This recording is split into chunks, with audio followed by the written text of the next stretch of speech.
Okay. Ina alhamdulillah wa salat wa salam ala wa rasulallah. I want to welcome everybody to our Akida class. And this is the class whereas we are studying from the book entitled Diluting El Wala Wal Bara. Let me put it right here. And we're almost at the end of the book. And tonight we're going to continue our discussion on sexuality. We'll be continuing our discussion on sexuality because, alhamdulillah, this world, and I say alhamdulillah because there is good in everything. This world has become a trying place, a challenging place for us to live. Because no matter where we are in this world, our Islamic morals, our Islamic values are being compromised every day. Laws are being created. Rules are being made, not just in the non-Muslim lands, but Muslim lands too. And these laws, these rules are for the betterment of man. Hold on for a second, people. Uh-oh, hold on. Okay. These rules and laws are being made not for the betterment of man, but not for the betterment of mankind, but for the betterment of man on an individual level based on what's important for these countries and all of that.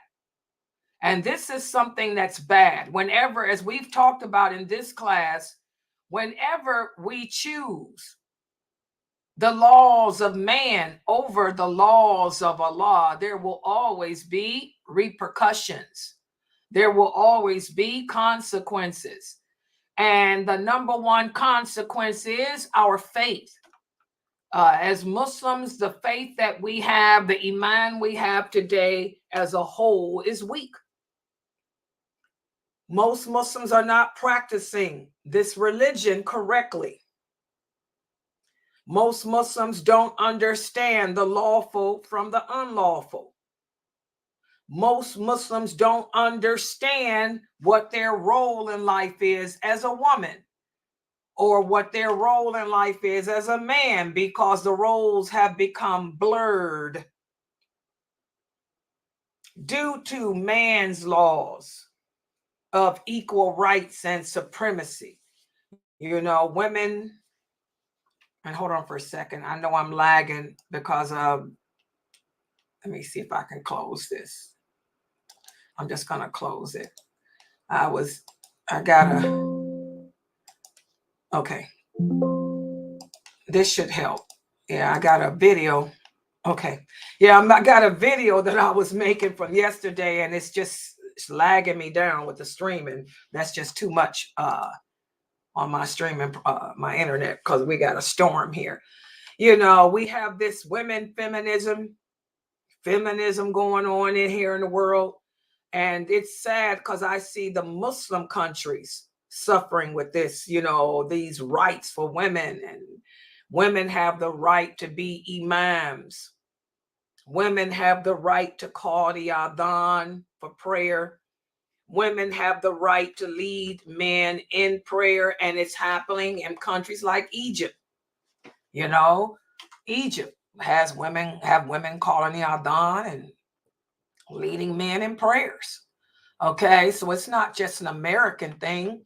It's not just a Western thing. It's a a man thing.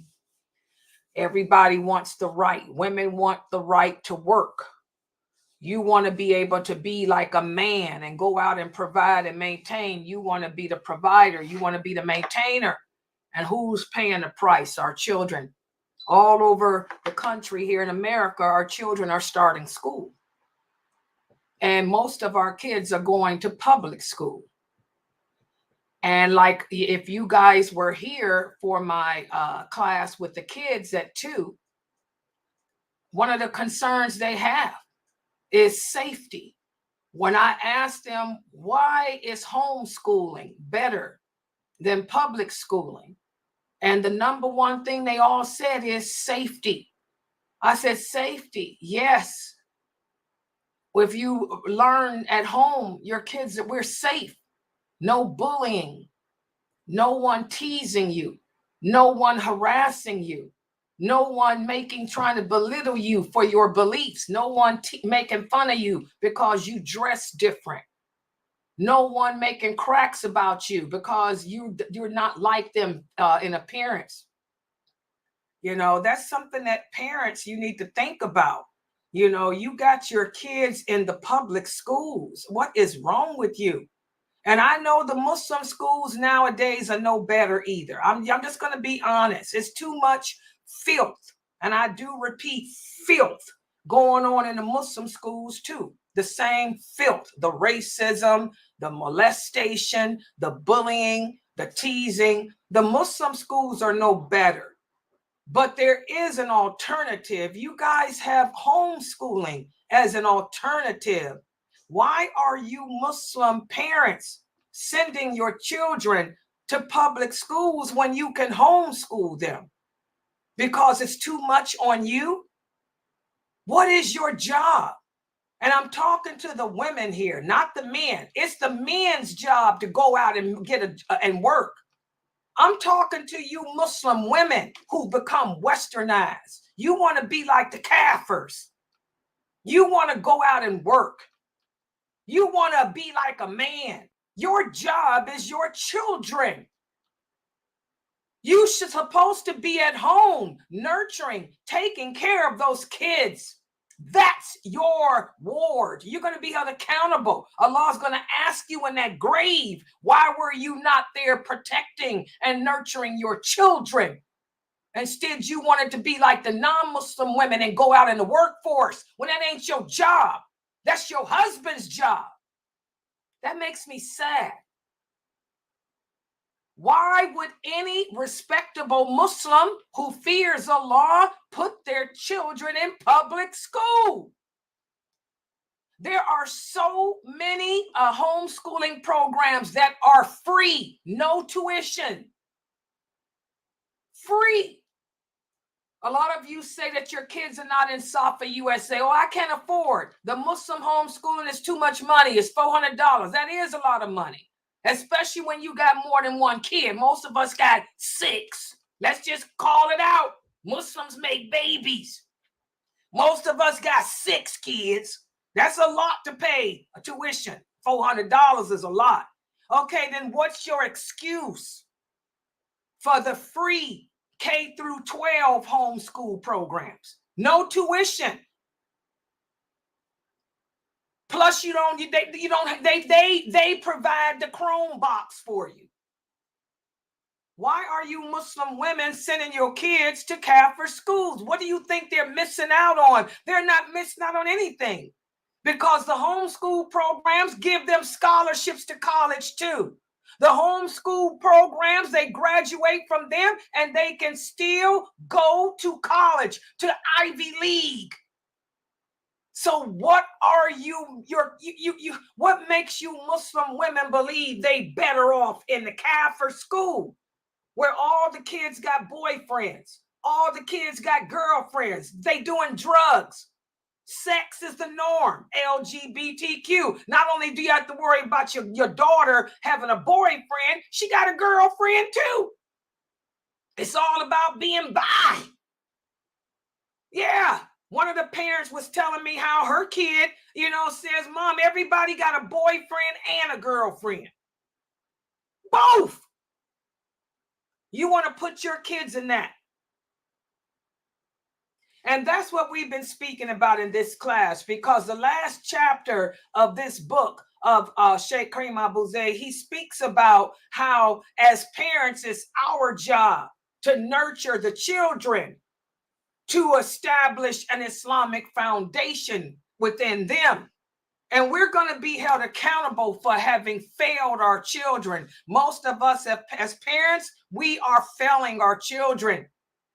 Like the Sunnahfollower kids said today, they want to be safe. They don't want to be bullied. They don't want to be pressured, made fun of, and pressured to have boyfriends and girlfriends. They don't want to be subjected to that, to be pressured into smoking and drinking and partying. They don't want to be pressured into removing their hijabs. They don't want to be pressured into feeling that they're less than the other kids, when in turn they're better than the Kaffir kids. They're better than them.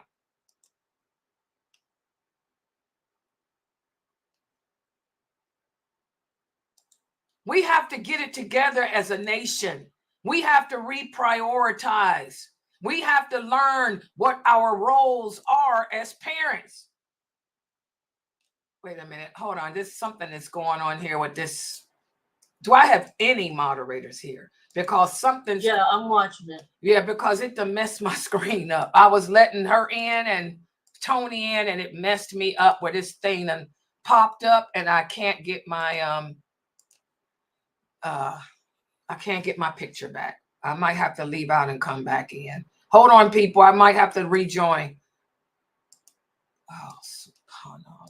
I'm so sick of this website. Okay, here we go, guys.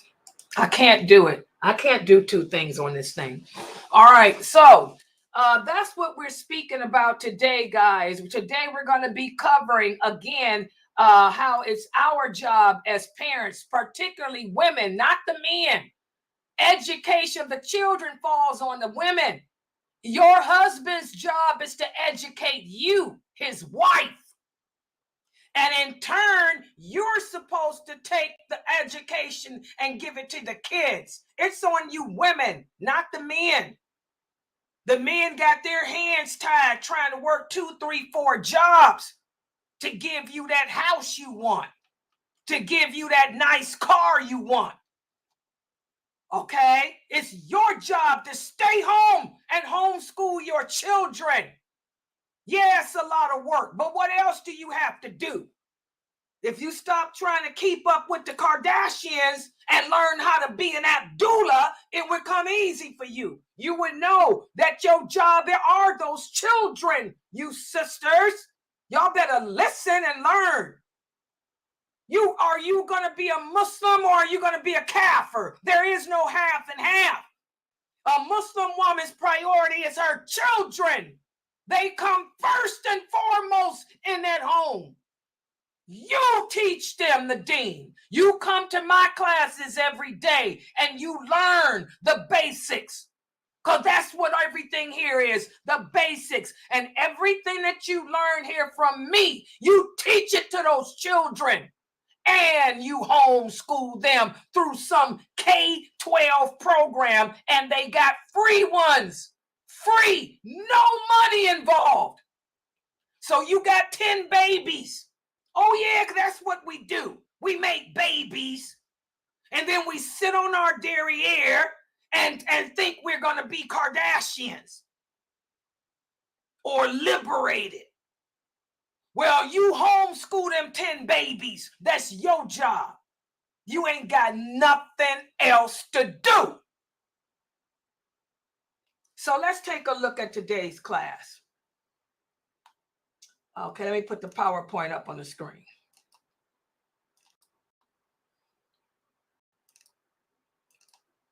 Trying to be an internet influencer. Oh yeah, that's what these Muslim women today trying to do.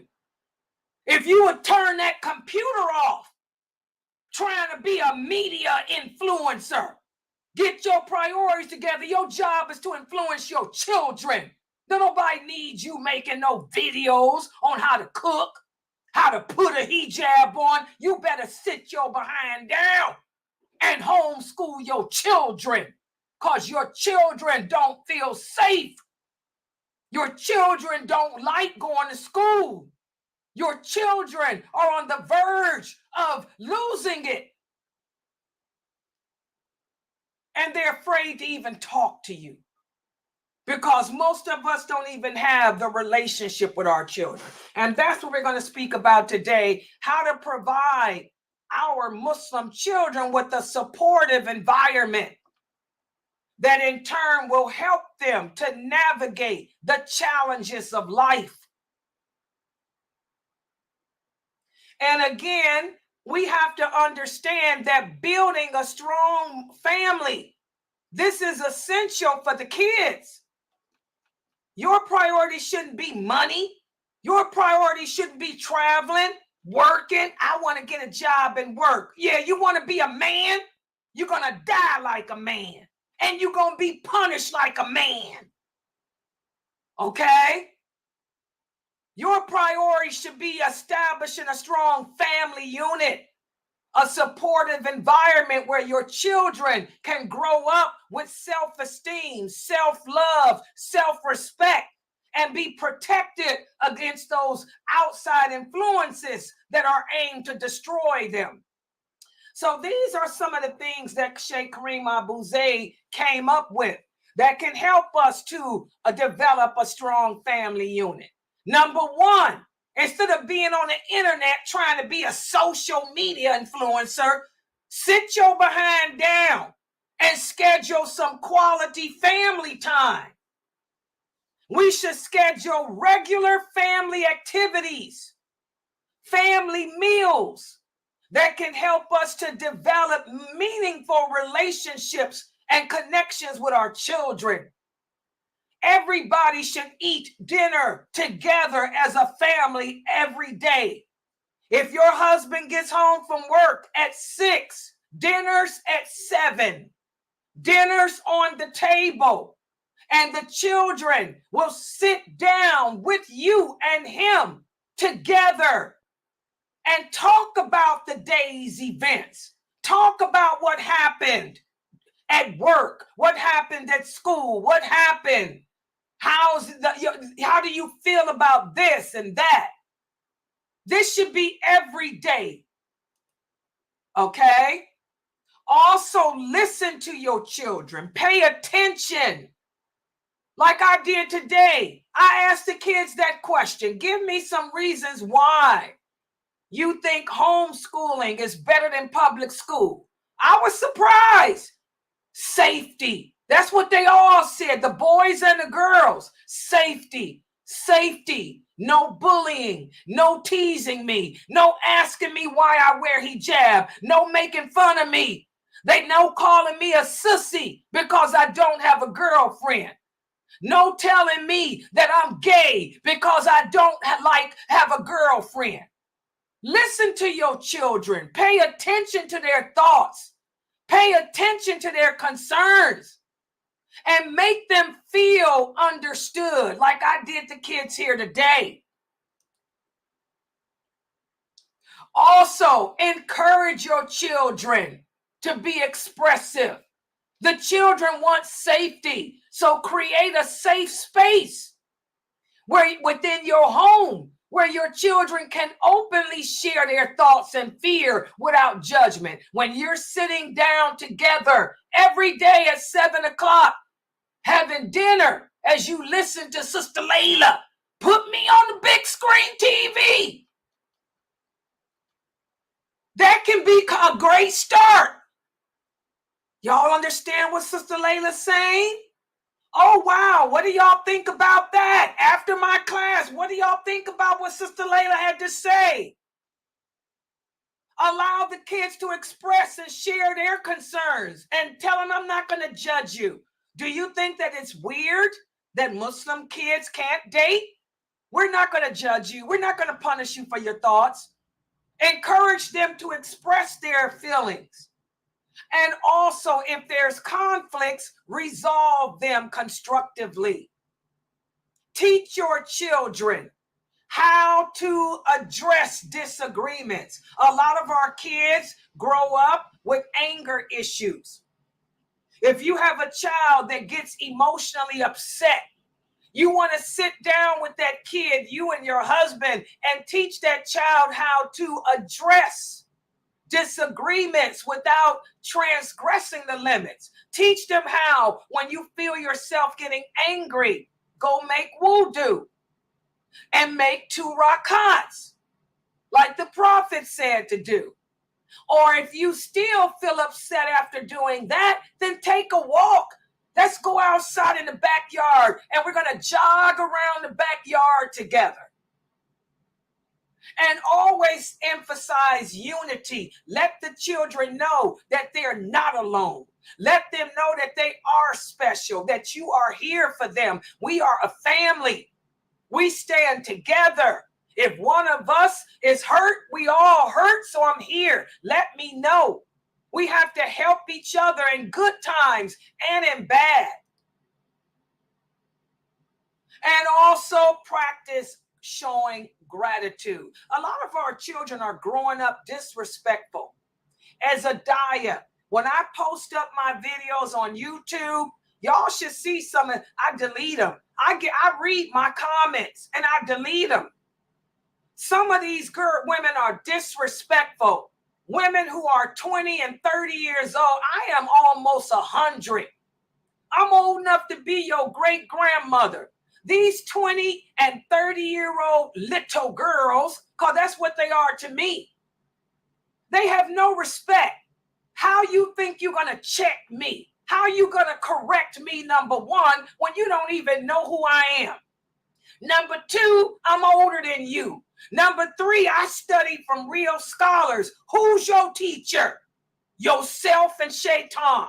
Now, most of the Muslim women today have no respect. I'm talking 20-year-olds and 30-year-old women have no respect because they grew up without it. Their parents didn't teach them humility. Their parents didn't teach them gratitude. So you want to raise your children right. Emphasize good character, good manners, respect. Encourage your children, to lower their wing to their parents, lower their wing to the elderly, lower their wing to their neighbors, and learn to appreciate each other and stop trying to cut each other down like these 20 and 30-year-old women try to do me on the internet. You out of your league. Okay? So those are some suggestions that Kareem Abu Zayd came up with that can be a starting point in building, developing, a good, strong Islamic family unit. And also, since we're living in the days of technology, media literacy is very important because our children, just like the adults, spend most of their time on their cell phones, most of the time on the internet. So you want to also teach your children how to think critically when it comes to the media. Most of our youth, our young boys are becoming dope dealers. Y'all want to know where the drug dealers are finding them at? On Twitch, on the gaming programs. Did y'all know that? The gaming sites, that's where the dope men are looking for the young boys. And they're not attacking the boys from the hood anymore. Did y'all know that? Oh no. The drug cartel, they hang out on on Twitch and Trovo and D-Live. And they are looking for the young boys that come from the suburbs, that come from good neighborhoods, because the police will be less susceptible of them. Okay, suspicious of them. So you got to know what your children are doing on the internet, who they talking to, who they're playing games with. Because those men will come into their game stream and play games with them and get their friendship. And then next thing you know, your 16-year-old son is selling drugs. And a lot of us ask, why are they doing it? Because they don't need the money. They're doing it because, they allowed a man from off of the stream to brainwash them. So you have to teach your children how to think critically on this social media. Your daughters, they're on TikTok, talking to boys, picking up men off the internet. showing their bodies, stripping off their clothes. Oh yeah, another Muslim sister told me that she confiscated her daughter's cell phone, and her daughter's only 12 years old. This is an Arabic girl that comes from an Arabic family, not African American. She's Arabic. Her mother punished her by taking her cell phone, and she said, Layla, my daughter has been posing nude, taking all kind of filthy pictures of herself and sharing them with men on the internet. And some of the men were paying her money because she got a Cash App account. Oh my God, this is an Arab Muslim girl. So you have to educate your children about the media. And this girl was 12. She's 12. So you have to sit down at the dinner table and talk about the media and be up on what your kids are doing. Review media content. Ask to see their phone on a regular basis. Look at the news articles. Look at the videos and video posts together. And teach your kids how to think critically. Also, encourage your children to ask questions about what they see on the internet and what people are doing. And also teach your kids how to fact check. The internet is dangerous. The gaming sites are where the druggers hang out to pick up the boys that come from good families. No longer are they going after the hood rats. No, they're going after the suburban, high class, doctor sons. So, hey, your daddy got some pills. You got some fentanyl. You know how much money I can give you if you steal your father's fentanyl? Your mom takes antidepressants. You know how much money, if you take your mother's antidepressants and steal them, I'll pay you $1,000. Oh, yeah.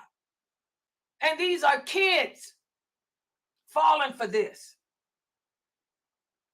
And also share stories.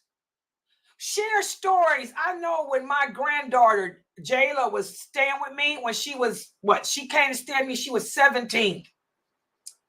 When she was 17, there was a big thing on the internet. Some beautiful African-American girl killed herself. She had just gotten back from Dubai. Her mother was a nurse, and her mother works as a nurse in Dubai. And it was all on the news back then. She had gotten back from Dubai with her mother, and she wanted to get her hair done. And her mother told her, look, I'm not giving you no money to get your hair done. We just got back from Dubai, and I had to pay a lot for these plane tickets. So her mother, the girl stomped up the steps, went in the bathroom, slammed the door. 5 minutes later, they heard a shot, bang. Everybody ran upstairs. This girl killed herself because her mother didn't give her no money to get her hair done. I mean, God, when that happened, I talked to my granddaughter because my granddaughter was going through her Kardashian stage, all about getting her hair done. And she wanted me to give her money all the time. Ma, I got to get my hair done. Ma, I want to go to the beautician. You go. Can I go? I started taking her with me, but I wasn't going to spend no $200 on her hair. So when that happened, me and her sat down and we talked about it. And I let her know, don't ever get that privileged, feel that you're that privileged in life, that because somebody tell you no, you take your own life. I said, do you know that poor girl, she's in hell for eternity. She'll never come out. All your good deeds. I sat there and told her about what happens when we commit suicide. And that stayed in my granddaughter's mind. To this day, she says, Ma, remember when we talked about that? Because a lot of my granddaughter's friends, they commit suicide. My granddaughter's only 21 years old. She's 21 now. She said, Mom, you'd be surprised at how many of these stupid people take their own life. She said, I learned that not to do that when I was 17. So we have to share stories of media encounters, stories about what's going on in the world that can impact our kids. So they'll know, not to fall for that crap.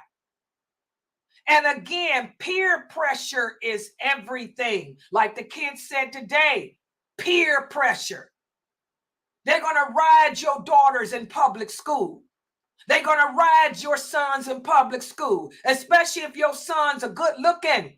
Why ain't you got a girlfriend? You gay? You ain't nothing but a fag, dude. You gay. You gay. They're going to pressure him, beat him up, abuse him, to basically force him to start dating a girl just to keep the peer pressure off. You need to talk about this stuff with your children. First of all, you shouldn't have them in a Catholic school. Public school should be non-existent, especially since we got all these free homeschooling programs. But talk about peer pressure with them and do role play scenarios with them.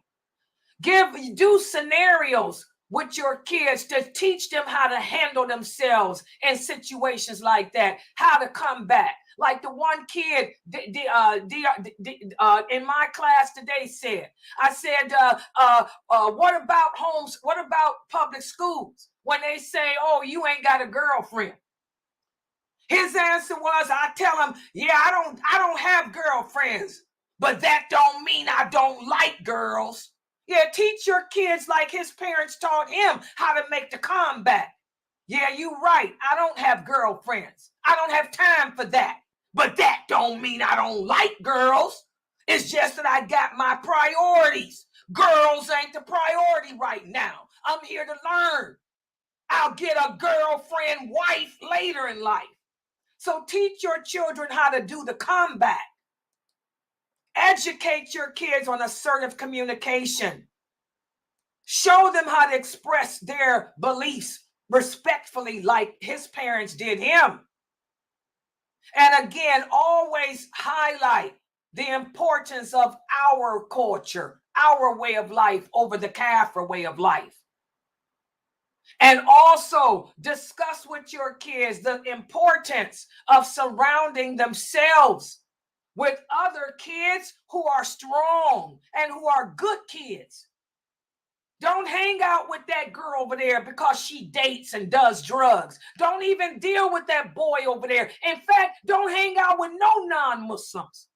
You shouldn't have any non-Muslim friends because their lifestyle is totally screwed up. And also, again, share your own personal experiences with them. So these are some things that we can do, guys, especially since our kids are back in school. And a lot of you, unfortunately, have your kids in public school. I highly recommend that all of you listening to me get your kids out of public school. There's no excuse. There are free online homeschool programs that are good. All of them are good. And your kids can still go to college with scholarships and everything. Check it out. So now let me give you guys a quiz just to see how well you understood this. First question. What are some things that we can do as a parent to strengthen our relationship with our children, whereas they feel comfortable discussing the challenges of the world with us? What are some things you can do as a parent to make your children feel comfortable telling you what happened to them in school or what somebody did to them? Come on, all of you in here are parents. Y'all can't say, that means if you can't give me an answer, that means you a bad parent. You ain't doing your job as a Muslim parent. The kids ain't safe.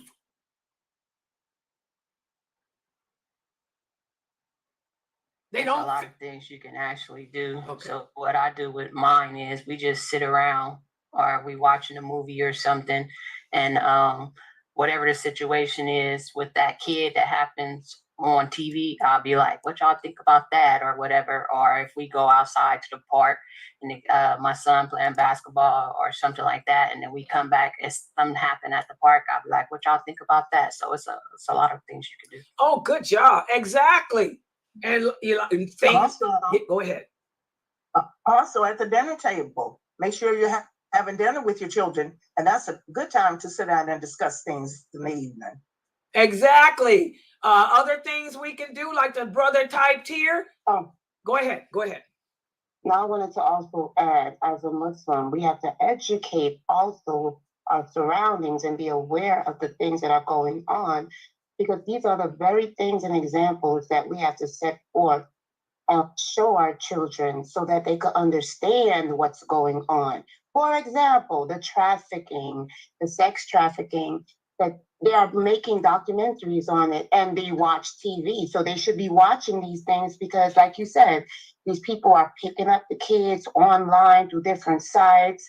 They're being exposed to this, and that could give them some type of leverage and give them some type of exposure when they do go to the school, or they have those other people. They could either give them examples or even let their friends and their companions know this is what's going on, but also give them the edge like, hey, this might be the leeway for you to get involved in this, and how do I protect myself from not being, a victim in this case? So that's very important also. Good job. Also, Jamila, let me type hers. Jamila typed, always have listen skills for them. Good job. Play games with them. How many of us play games with our kids? How many of us play games to bring them closer to you? When we play together, that brings us closer together. They see another side of you, a less strict, a less severe side of you. Also, Isra said when she picks her kids up from school, she asked them to tell her what was good about school and what was challenging, rather than just asking how did school go. Because they'll say, it was okay. You don't want no okay answer. You want, like Isra said, what was challenging? What did you do today or learn today or experience today that caused you to think, or that you thought was, wow, unique or good or bad? Also, she said they have Quran reading time and Quran pondering days too. Good job, Isra. And also, I will say, like, not just to tell the kids, don't do this, this is haram, but tell them why it's haram. Give them a deep explanation, like talk to them like adults because they are, and try to explain things, certain things like sexualities and all that. You have to teach them in a way at their level, not to go deep like in a perverted side, but teach them at their level so they know exactly why they're supposed to avoid it, why they're not supposed to do it, and that will even help them to talk to other people about it. I remember with my daughter, exactly. She's very curious. She asked me about rape because she just liked to ask a question. So I told her exactly what rape was about. And then she said, okay, Mom, I understand. Another time she went to somebody's house, and then the girl who was talking, she explained everything to her and how she's supposed to avoid it. And the mother called me, why did you teach that to your daughter? I said, maybe your daughter's not the same level, but my daughter, I'll teach her everything that I think that she needs to know so she knows how to protect herself outside. So I just wanted to say that. Exactly. And that's what I'm saying. We talked about that before. No censor, because they're going to learn about it from the Kafirs anyway. It's best for them to hear it from you, to hear the truth explanation about things from you. I don't bite my tongue with my grandkids because my grandkids I know can tell me things that I don't know. So I don't bite my tongue. You want to know what's going on? I always tell my little grandson, what's going on? Ain't nobody trying to touch you back there. And they just laugh. They say, oh, Grandma, no, ain't nobody doing that. I punch him in the face. And my little sons are young. They 7, 8. They know what that is. So good job. And what about this, guys? What are some things that we should teach our children to beware of regarding the media that will compromise our beliefs? Okay, the brother here typed drugs. Good job. He knew that. He put things. That's the number one thing, Sister Layla. He said, you are so right about these gaming sites. He said, I'm always on my sons because drugs. Good job, bro. Okay, go ahead. I wanted to add, like, we have to be very direct in regards to diseases and statistics and stuff. Like, they could read it, but we could make it plain because their friends are not going to really get into what A plus B and how it equals C. Like, they think that everything is just neutral, but there are consequences to the behaviors. And the media will always show, oh yeah, go for your boyfriend and or go for the girlfriend. But that behavior leads to sex and whatever else. But they don't understand, like, there are consequences to that, pregnancy, diseases, or whatnot. They don't see that side of it. So I think it is important to bring that up to them, because these kids know more than we think they know. Exactly. And we can't be naive and think, oh, they don't know. They know more than we think they know, Exactly, guys. Like she said, talk about it. That chlamydia, boy, that's a scare. When I read those statistics on the news about most kids got 1 out of every 5 teenagers got chlamydia. These are teenagers. Y'all think your kids ain't having sex? Oh, please get a life. Chlamydia. Boy, I heard about that. I talked about that with my grandkids, including the little boys. Y'all know what chlamydia is? What's that, Grandma? Then I told them, they said, ooh. I said, yeah, you got to be careful. Kafirs ain't clean. That's what I told them. I said, Kafirs ain't clean. They walking around with chlamydia. And like I tell my granddaughters, them women with the big butts, I'm sorry, they ain't cleaning them. There's no way you can clean your derriere when your butt is big as a doorway. Those women are nasty. They filthy. They can't clean their derriere. What man would want some woman that walk around with a butt like that? She can't even get up in there and clean. So, yeah, we got to share that stuff that we see on the media with them. Okay, and the last question here, and we got Mukhtar's class, so I'm going to make this one short. What are some things you can do to teach your children how to deal with peer pressure? You can role play with them. So I always do that too, though, role play for the peer pressure, and then actually let them give you the scenario on what they would do once you be like, what you do if this person did this, and that? What you gonna say? What you gonna do? That's and I can see you doing that, Mina. That's perfect. That's the best way, guys. My mother did that with me too. My mother and stepfather used to role play with us when we were growing up. What would you do if you were in a situation like this? If a kid came up to you and pulled off your hijab, what would you do? If you walking and somebody trip you or do this to you, what would you do? So, mashallah, these are all great answers. And what I'm going to do, guys, because we got Brother Mukhtar's class in about, he said he's giving 5 minutes. I'm going to log out for this class. Then I'm going to log back in 5 minutes because Brother Mukhtar's doing the life of Khalid bin Walid. I want you guys to think about this because your kids are in school. Your kids are subjected to drugs, sex, LGBTQ. All this is going on in elementary school. If you think that your children are safe in the first grade, oh, they're not. They've got boyfriends in the first grade. I used to substitute teach. I can tell you, and all the teachers here know I ain't lying. Drugs is in the elementary school too. And you ain't safe in no suburb. Because that's who they are preying upon, the kids in the suburb, especially those of you who come from doctors. They're going to be trying to get them pills, them antidepressants that you on. All right. So I'm going to log out for right now. Give me 2 minutes and I'm logging right back in. It'll be with Mukhtar. So for those of you on YouTube and Facebook, y'all see the tab that says Life of Khalid. I'm getting ready to make that one go live. So subhanakallahumma wa bihamdika ashhadu an la ilaha illa anta astaghfiruka wa atubu ilaik. I'm getting ready to close this one. Y'all can join the stream that says going live, the one that says Khalid bin Walid, because I'm closing this one.